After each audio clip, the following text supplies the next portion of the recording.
Hello and welcome back to the channel, and welcome back to our RB Leipzig Football Manager 22 playthrough. In the first episode we of course made some transfers, 3 to be precise, and we played our opening game of the Bundesliga season, a 2-1 victory over Mainz. So what have we been up to in the meantime? Well, not a whole heap to be honest. We've played 2 further games in the Bundesliga, a 4-0 victory we got over Stuttgart. First, the goal of the game came through Nordi Mukiele getting the ball across, and Dominik Szoboszlai heads into the back of the net after less than half a minute. Efficient, so we are. Excuse me. Nkunku finds Angelino, who gets a really good ball in, and another header, this time from Rodrigo, doubling our advantage. And then Mavropanos, no idea what he's doing. But Chalov has just decided, I'm going to make you pay in the most flamboyant way possible with a pretty ridiculous chip. And then yet another cross and yet another header, this time from Nkunku, gives us a 4-0 win. Unfortunately though, our good run of form came to a rather abrupt halt against Wolfsburg, as Wout Weghorst gave them the lead just before the half-hour mark. They did double their lead through a Lucas Nmecha penalty to make it 2-0, and then Dani Olmo got us back into the game to make it 2-1, but we did end up losing our first game of the season to Wolfsburg. After 3 games, this is how the Bundesliga table is looking. Mönchengladbach are top, we are in second, Bayern are in third, and Köln sit in 4th. But today's episode is going to be a big one. We have transfer deadline day. As you can see, we're on the 30th of August is the words I'm trying to say, and tomorrow is deadline day, and then we have Bayern Munich in the Bundesliga and Manchester United in our opening game of our Champions League group. So 2 ridiculously difficult games. Maybe not in real life for this one, but for some reason in Football Manager they're still overpowered. But yeah, it's going to be quite difficult. Speaking of Champions League group, let's have a look at our Champions League group. It's very difficult. We have Manchester United, Atletico Madrid, ourselves, and AC Milan. Yeah, I think we'll be very lucky to qualify. I'm aiming obviously for second, but I have a feeling we may drop into the Europa League with this group. Let's just have a look at all the rest of the groups, just so you can have a look and see. You can pause this at any point just to see if you can find who else is in there. Chelsea, Dortmund, Atalanta, PSV. I think we've definitely got the hardest group of all of them, so that's typical. Brilliant. And the clock has finally ticked over to August the 31st. Do we want to take part in deadline day? We do. Wait and see what happens. Oh, it's gone yellow, so you know we mean business. A whole new way of doing deadline day now in this year's Football Manager. We'll go through it together. See if we'll bring in anybody. See if we'll let anyone go. As you can see, there's a whole load of transfer gubbins going on in this little window here, including rumours, which includes some of our players. So Dani Olmo is rumoured to go to Manchester United for 47 million quid. Gvardiol's rumoured to leave, as is Tyler Adams. Now, to be honest, I am trying to sell Tyler Adams. Well, not trying to, it's just I was looking to build up some extra funds to bring in a specific Belgian midfielder, and Tyler Adams seems to be the one who's going to miss out. But if he stays, I'm not going to complain. It's just, of all the central midfielders that we have, he's the one I felt most comfortable letting go. But we have 10 hours in game. We're not going to stay here for 10 hours, bloody hell. And we're going to see what happens. There's nobody really that I really want to let go, because our squad's, I'm happy with the squad, but you never do know. It is deadline day after all, so let's get into it. So here's another new little feature. We have agent offers. So it's clubs have sent out, or agents have sent out their clients who may be interested in a potential move, such as Karim Demirbay, who is a fine player, but not really someone who's on my radar. Finns Becker, really good little prospect, but we don't really, I think we're only going to play 1 season, so we don't really need prospects. We can also choose to conclude our transfer business and end the deadline day early, but we're not going to do that. Who have we got? There's no offers for Tyler Adams, so that it looks like he's going to be staying. Who's this lad? Are you worth holding on to? Probably not, so we'll let you go and learn your craft at Regensburg. with 6 hours to go, we have made some offers for players. I'm looking for someone in the kind of, if we're not going to get rid of Tyler Adams and we're going to keep him as a central midfielder, I'm looking to bring in someone in the wide positions just for a bit more depth there. We've gone for Karim Adeyemi. We've put in a bid which is of 16 million, which is more than our transfer budget, so I assume that's not going to happen. And we've also put in a bid for Jeremy Boga out of Sassuolo for £5 million. That's been accepted. As far as he's 24, backup, you know, he may be useful, so I wouldn't be against signing Jeremy Boga. Ideally, I'd want Adeyemi, but Boga, if we get him in, I'm not going to complain. Speaking of these two lads, with 5 hours to go, they've both been accepted. They've both accepted their contracts. Just the thing is, Adeyemi, we will have to interact with the board if we want to sign him. We'll try it. We'll try it, because ideally I would like Karim Adeyemi. Make a real statement of intent. Why we spent such a big money on a player who doesn't move the needle for us? Oh god. We left behind our biggest rivals. We aren't willing to grant a request. Fair enough. I didn't think they would. We'll insist. No, fair enough. Whatever. So it looks like we're going to sign Jeremy Boga instead for a fee of £5.25 or £5 million. And then so a total of 5.25 will be taken out of our budget. You know what, that's fine. He's probably not going to play too much. It's literally just to, you know, we need bodies. And Jeremy Boga, you'll do, mate. Welcome to Leipzig. 30 minutes left of deadline day. To be honest, I don't think we're going to make any more signings. We don't really need anyone else. We'd just be signing someone for the sake of signing them. So I think we're just going to conclude our business. We're going to sort this out though, because we're spending more on wages than we should. There we go. That's fine. So we're going to conclude our transfer deadline day business, and then we're going to move on to the Bayern Munich game, which is in like 2 weeks' time, so plenty of time for everyone to rest up and get ready for that game. And just like a lady or indeed gentleman of the night, the deadline day has come and gone, and we're here trying to figure out what's just happened. So we brought in 3 signings. Well, no, we haven't. Did we bring in 3? I thought we brought in more than 3. Who did we bring in? To the transfers, I should remember who I've signed, shouldn't I? That's quite embarrassing. Yeah, we've signed 4. We made 4 signings in this window. Rodrigo in on loan, Fedor Challo, Patrick Berg and Jeremy Boga all in. And like I said, the biggest outgoing was Marcel Halstenberg and Brian Brobby. Both of them went out. The rest were just kind of loan players or youth players who were never going to get much of an opportunity. So to be honest, I'm happy enough with our transfer business. I think we've done alright. Transfer roundup, we've spent the most in the league, but then again, of course, a lot of those signings were made before we arrived. Arminia Bielefeld have sold 23 players, that's mental. Greuther Fürth brought in 17. Madness. The top deal was, of course, Jadon Sancho going to Manchester United. And the deadline day deal was Ezekiel Barco going to Eintracht Frankfurt for less than 5 million. Had I known that, we'd have signed him instead.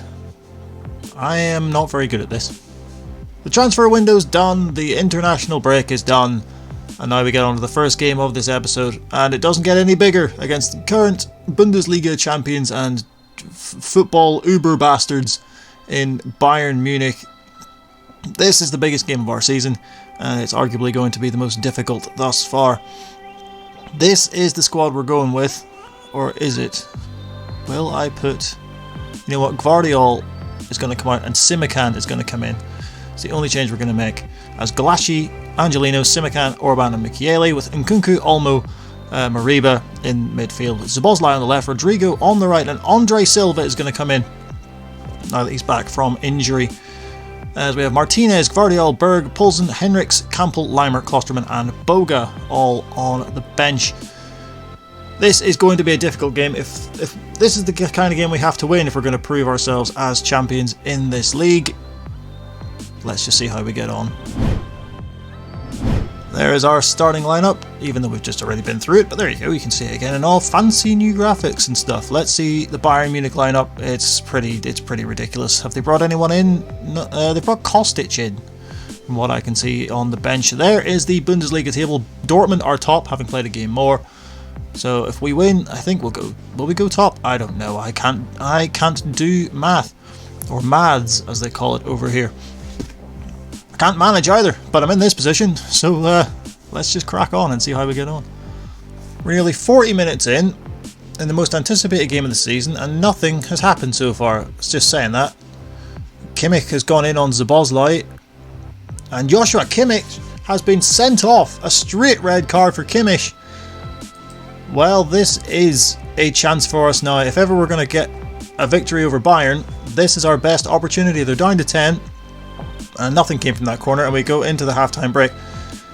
But what an opportunity now. Bayern down to 10, and we have 45 minutes to see if we can steal a win here. We've got an extra player. There we go. Lads, come on. Let's be positive. There we go. Why are you... Oh god. Boston midfield. Right, I'm just going to stop because they're all getting demotivated from praise for some bloody reason. Bayern have the ball straight from kickoff, which is not ideal considering how good they are. Here's Goretzka down the line for Alphonso Davies, who is lightning quick. Whip it with a bomb full of dynamite springs to mind. He gets the ball across Lewandowski, and he headers just over the top of the crossbar. So we have to be wary. Even though they are down to 10, it's still Bayern Munich. Time for some changes. Szoboszlai is not playing well, plus he's knackered. So we're going to bring on Boga for his debut. He's going to go out on that left hand side. And who else? Are we going to bring on anyone else? Not at the minute.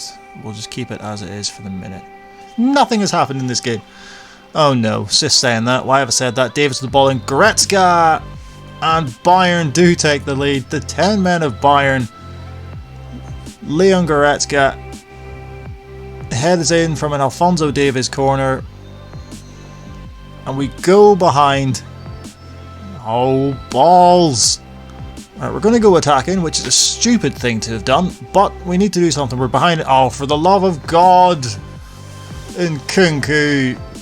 Why have you... Right, okay, now any advantage that we had has been taken away because Nkunku has been a bit of an idiot.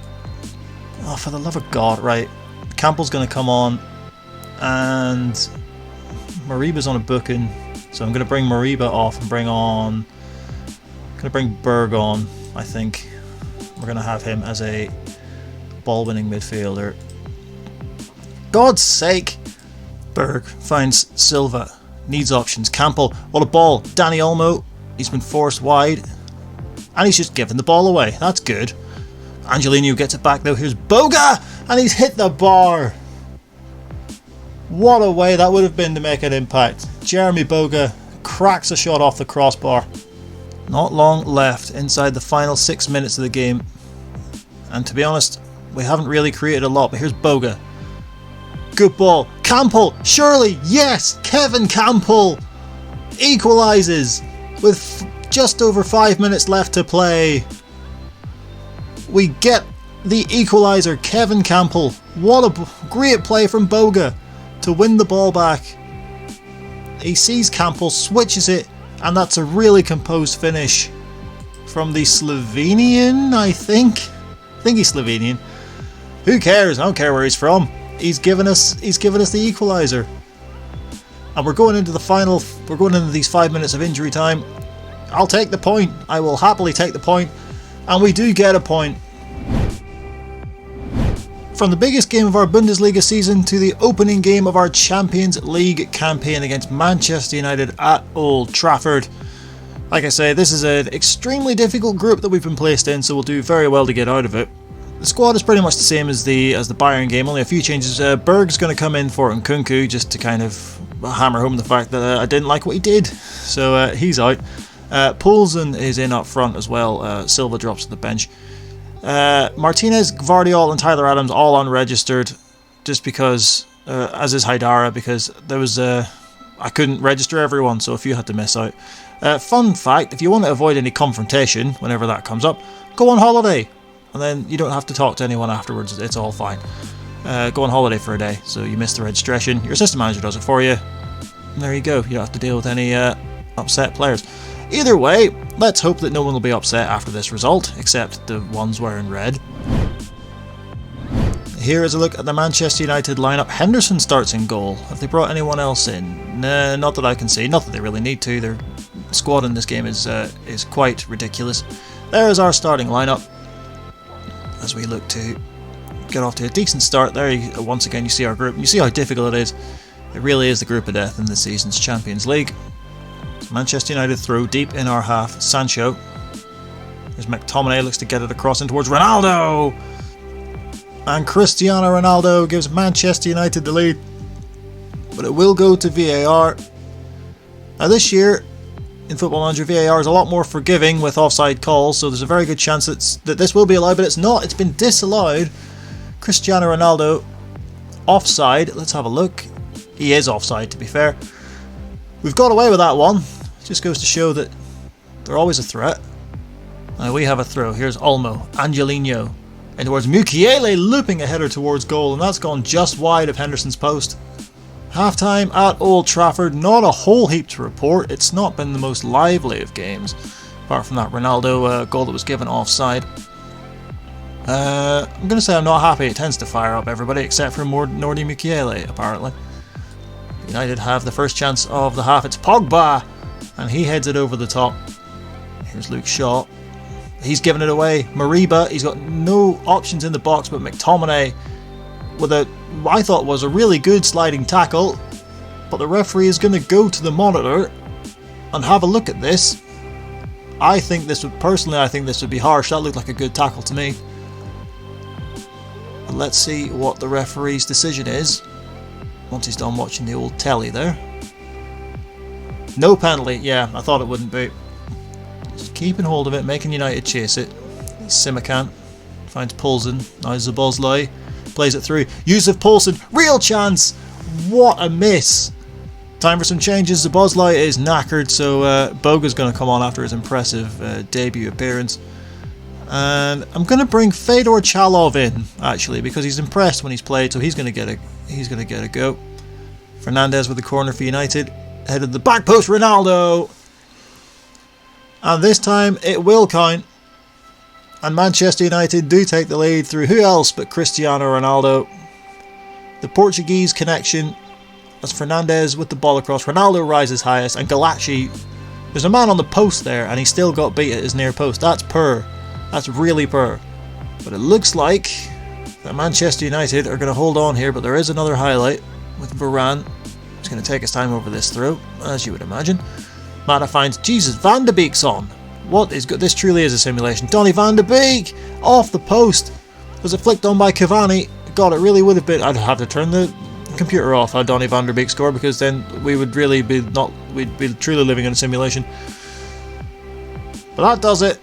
Defeat on our opening Champions League game. We knew it would be difficult. We didn't create enough. It's a really disappointing performance. So much so I'm going to bloody thrash me arms and say how disappointed I am with that.